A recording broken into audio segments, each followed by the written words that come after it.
Hey, how's it going? I'm still Jeremy and I'm back here again on the train platform because this yet again is the only place and time that I have time to do a vlog right now, today, tonight, when it is due.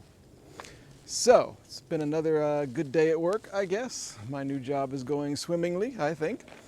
And I wanted to address something today that Laura asked about in one of the comments on one of my previous videos. She was saying that she's not diabetic and she doesn't exactly know what goes into being a diabetic.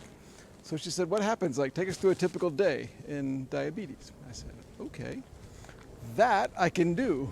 So I got about 10 minutes before the train comes. So first of all, there are different ways to handle type 1 diabetes. There are different regimes and schemes and types of insulin and things like that.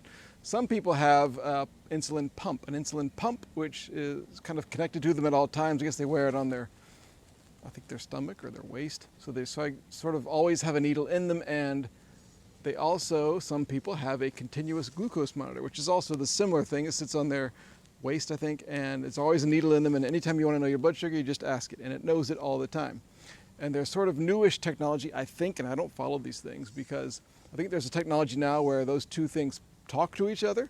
So the glucose knows what the glucose is. The pump will understand, well, we need more insulin, or we need to alert this person that he needs more food or something.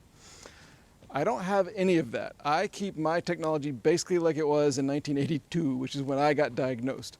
So all I have is a blood sugar meter, and when I want to know my blood sugar, I have to take it out and check, get a drop of blood on my finger and actually check it.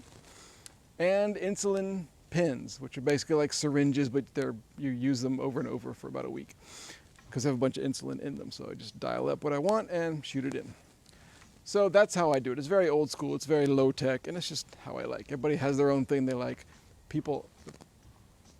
I hear music. Why don't you get a pump? Why don't you get a continuous glucose monitor? And I'm just not interested. I could get them, they have them here in Japan, but I don't want them. I like the way I got it working, It works good for me. It's a good idea. Like, you actually do have better medical results, usually, if you have those things. But hey, you gotta live your life. That's how I live mine. So, a typical day. The sun has come out. I have my umbrella here because I was told it was going to definitely rain. Now it's about a 50% chance of rain right now. Looked right in the sun. So a typical day. I wake up.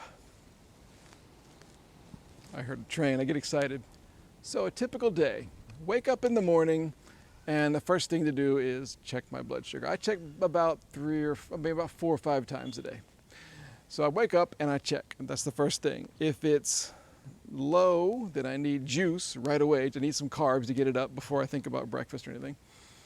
And if it's high, well, whatever. If it's normal or high, I go to breakfast.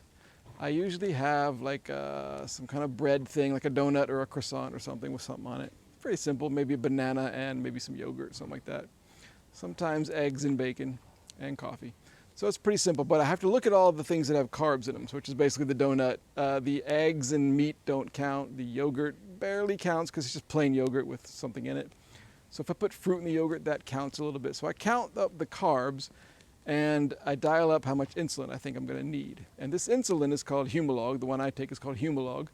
It's called fast-acting insulin. That means when I eat, it takes, 20, 30, 40, 50 minutes, whatever, for the carbs, the glucose to get absorbed into my body through my stomach. And it takes about that long for the insulin to work too. It actually takes 2 or 3 hours for it to work. So all the idea is that it all works at the same time as when you eat. So the carbs and the insulin are acting at the same time, and you stay pretty level through the meal. And the way I do the calculation is just a formula that a doctor here gave me. And everybody has a slightly different formula, but they're all basically the same because it's just physics. So my formula is for every 10 grams of carbs, and I don't look at calories, I don't look at fiber, I don't look at protein, I don't look at any of that stuff, not fat. Just carbs is all I care about from a blood sugar perspective, basically. So every 10 grams of carbs is equal 1 unit of insulin. So if I have a breakfast that's 50 grams of carbs plus eggs and stuff, the eggs don't count. The 50 grams of carbs means 5 units of insulin.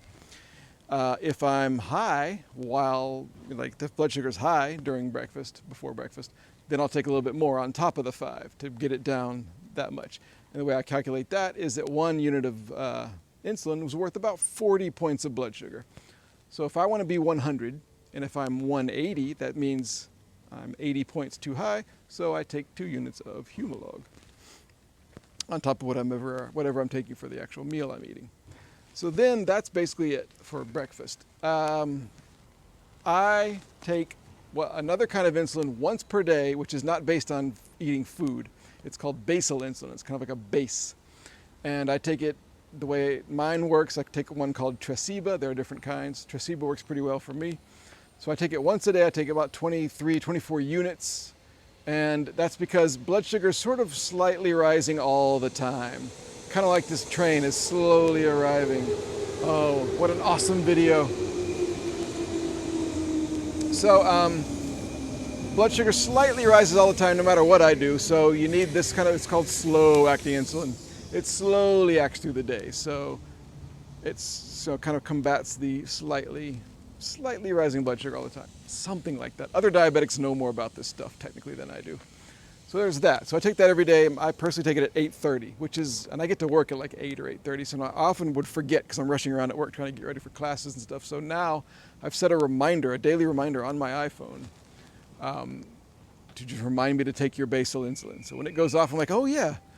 It's actually very, very handy because there have been numerous days recently that I would have forgotten.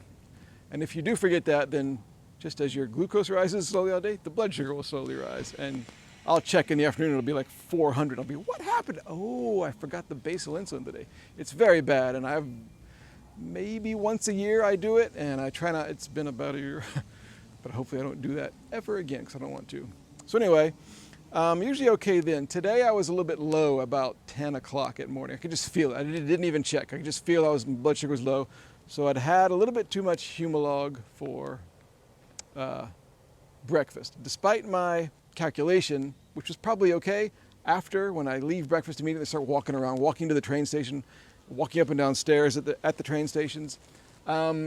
All that exercise can make you burn through glucose faster and you actually get low. I don't quite understand it, but that does happen. So I had some juice. So the next thing was lunch. And lunch, I checked my blood sugar and it was pretty good because I was low, and then I took the juice, so it brought me back up. Same thing for lunch. Counted up the carbs and what I ate, and I ate a meal from like snack foods and stuff from the convenience store, which all have the carbs printed on them, so I knew exactly how much to take. It was about 90 grams of carbs, so I had 9 units of insulin because I thought my blood sugar was okay, so I didn't need any extra on top of that. Often I will have an afternoon snack, although I haven't been lately at work, but if I remember about 3 or 4, I'll try to eat something, but I didn't today. Now it is 5 o'clock or something. Yeah, 5 o'clock. And I'm going to go home now. About 6 o'clock I will check again and see what it is. And the same thing. I'll count up the carbs as best I can in the dinner. And, oh, here's my train. Should I let this train go by? And so that's basically it. At dinner time, I'll count up everything. I take that insulin. And that's it. And then before bed, I will check. Before I go to bed, if it's low before bed, I will eat something because you have to. If it's high, then I will take a couple units of insulin without eating anything just to get it. My goal, okay, there's my train. I'm going to let my train go so I can continue this vlog. So there are other little factors at play, like exercise is a big one. Exercise, depending on the kind and the type and the time, can make your blood sugar go low. If you get a lot of exercise, like if I ride my bicycle for an hour, my blood sugar is going to drop lower during that. Some kinds of exercise at certain times, if it's a little bit and it's the wrong timings, it can make your blood sugar high because it's like stress on the body. I don't exactly understand that. That's not as common. Other things, like for me, and I don't know why this is really, but for me, the morning time between breakfast and lunch is pretty stable. The time between lunch and dinner, I tend to go low. Like I slowly go low, and I don't really know why. So sometimes I'll take 1 unit off of my lunchtime shot just because I think I'd rather be a little bit high to start out with, and then it'll maybe glide down to where I want it to be. Goodbye, everybody. Sorry I can't join you today. I'm talking to the people about diabetes.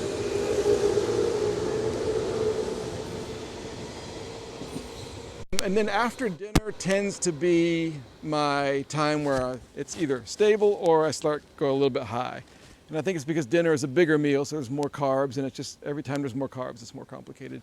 And I tend to not get a lot of exercise after dinner. I tend to sit around and watch YouTube or listen to records or whatever. And then nighttime, after I go to sleep about midnight or whatever, from midnight to 8 o'clock, usually I drop quite a bit. I drop maybe 80 points or 100 points sometimes. Not all the time. Sometimes I don't drop at all. But my goal for before bed is about 190 or 200, which is a regular high blood sugar. That regularly, that's a high blood sugar, but I want mine to be about that. Because it, like for example, this morning, last night it was 190 before bed. And I left it alone. I said, okay, normally I would take some extra insulin to get that down, but before bed it was fine. And when I woke up, I think it was like 127 this morning, which is perfect, basically. So I was happy with that. And then there's all the stuff about, that's just all of this vlog. This is like the procedure of diabetes. There's a lot of other things, like I said, exercise, sleep. If a strange sleep schedule, that can throw everything off. When I travel, which is what this YouTube channel is originally all about, traveling with diabetes, it throws things off. Sometimes I can think of the Japanese word, jisaboke, jet lag. I can't think of the English word. Jet lag really throws things off, and it's just hard to know what to do. So in those cases where something really weird is going on, I'll just check more often, and I'll expect bad blood sugars and just deal with them when they come. There's other things like the food here. The food here in Japan is actually pretty simple. It's like a lot of rice. Rice is very dense and thick with carbs, so it can make blood sugar very high. I'll eat a small bowl of rice and take 4 or 5 units for it because it's quite a bit of stuff like fried stuff like tempura. Whatever they use for the tempura batter has carbs in it. It's kind of flour or something. So there's a lot of things like that. You're surprised a lot. One thing I'm surprised about in Japan is the sweets, the snacks like jellies and ice cream and things like that, which I don't eat a whole lot, but I do sometimes. Those are usually way less carbs here than in America. And they're just as sweet and delicious. They don't make you feel like you ate a bowling ball. They just feel like, oh, a nice light little, oh, it's pretty good. You can get on with your day, get on with your life after eating one. I like that about Japan as a diabetic and just as a person. Okay, enough rambling here. This has been fun. I hope this has been like a good introduction to diabetes for you. I did make a video a few years ago called What is Diabetes, which explains it a little bit better. And the conclusion of that video was that basically diabetes is trying to balance your insulin and your carbs, your glucose. And you can either get high, which means high carbs, or low, which is not enough carbs or too much insulin.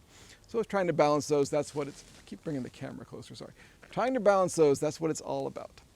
So I hope this answers some of your questions. I hope you have some other questions. Anybody watching this, please let me know questions if you have any questions about diabetes, how it works, how mine works. Because I don't know about diabetes, I only know about mine. Or about having diabetes here in Japan. I've been here so long, it's kind of hard for me to know what would be an interesting point because I'm so used to everything. So if I've left something important out of this video, please let me know. I will say one more thing about this vlog in general. The last episode I did was me biking around talking about how I ended up in Japan.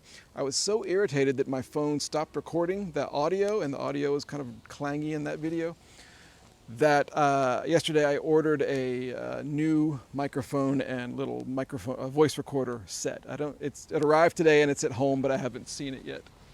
So I'm gonna go home, hopefully all of my vlogs from now on will have impeccable audio. Like most of them have, sort of, but not the last one. Don't get me started.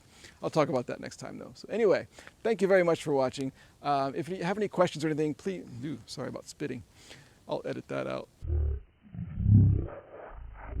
If you have any questions about anything that I've said in this video or anything that I haven't said, let me know in the comments. Please go here to subscribe to my newsletter where I'll send you links a couple times a week whenever these come out. You can watch the videos before everybody else. And thank you very much for watching. Thank you very much. My words are falling out. My arm is really tired holding this selfie stick up here. Anyway, thank you for watching. I will see you next time.